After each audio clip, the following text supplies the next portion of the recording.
Sa hearing ng Senate Committee on Migrant Workers, hindi napigil ang maging emosyonal ng mga OFW na biktima ng Pinoy Care Visa Center, PCVC, at Opportunities Abroad na di umano ay mga large-scale illegal recruitment sa Hong Kong at Pilipinas.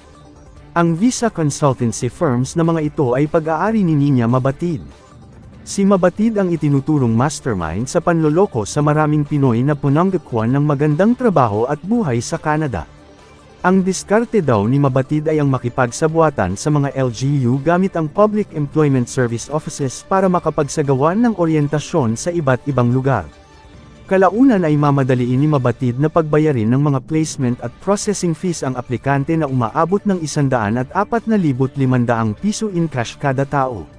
Gayon din ay ipapangakuan niya ang mga biktima na mapapabilis ang pagproseso ng kanilang papeles at maaari pa raw nilang dalhin ang pamilya nila sa Canada. Sinabi din daw ni Mabatid sa mga biktima na pahihiraman sila nito ng 1,000,000 piso bilang show money pagpasok sa Canada bilang aplikante ng student visa kahit na trabaho ang hanap nila doon.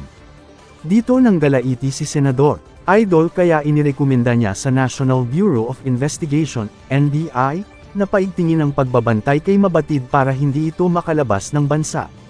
Pinababantayan ding mabuti ni Senador Tulfo si Mabatid sa Department of Migrant Workers at sinabing makipag-ugnayan ang ahensya sa Department of the Interior and Local Government, DILG, para hindi na maulit ang mga panloloko sa ating mga pobreng kababayan na nangangarap lang na magkaroon ng magandang buhay abroad. Bago magtapos ang pagdinig, iminungkahi ni Senador Idol na mag-issue ng show cause order ang Committee Secretariat para kay Mabatid upang pagpaliwanagin sa patuloy na hindi pagsipot nito sa mga Senate hearing.